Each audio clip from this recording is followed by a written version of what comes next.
Can you name all the stratovolcanoes in Washington state? There's Mount Rainier, obviously, and Mount St. Helens is also pretty well known. To the north, you have the snowiest mountain in the entire country in Mount Baker.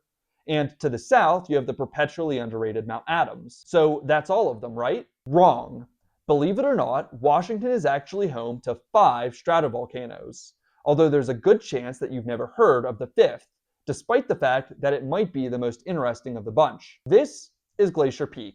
Now, the main reason that you've probably never heard of Glacier Peak is its location. Despite the fact that it sits only 70 miles northeast of downtown Seattle, Glacier Peak is widely considered to be the most remote volcanic peak in all of Washington. That's because it's located deep within the North Cascades and is surrounded by the Glacier Peak Wilderness. As a result, simply reaching the base of the mountain requires a minimum of a 10-mile hike.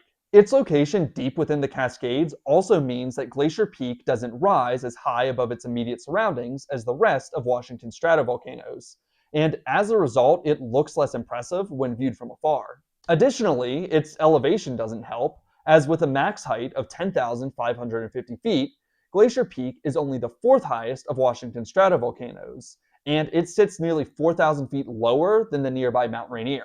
So this combination of a remote location and a relatively low elevation means that Glacier Peak is often overlooked by its larger and more impressive neighbors. But that really shouldn't be the case, as Glacier Peak is a pretty awesome and interesting mountain in its own right. One of the things that I find most interesting about Glacier Peak is the fact that the stratovolcano itself is only between 1,500 and 3,000 feet tall. But how can that possibly be the case, considering I just told you that it has an elevation of well over 10,000 feet?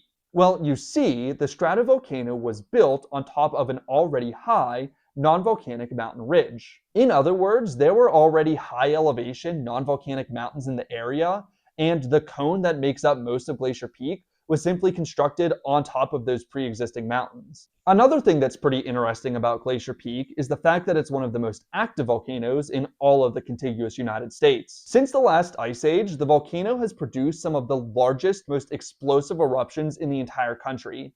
And it's the only volcano in Washington state, besides Mount St. Helens, that has produced a very large explosive eruption in the last 15,000 years. And Glacier Peak remains active to this day, so despite its relatively remote location, it still poses a significant threat to communities in the region. But until the day that it inevitably erupts again, Glacier Peak remains one of the most beautiful and underrated mountains in all of the Pacific Northwest, if not the entire country. Comment below if you knew Glacier Peak existed, and let me know what you'd like to see tomorrow for day 16 of Mountain Month.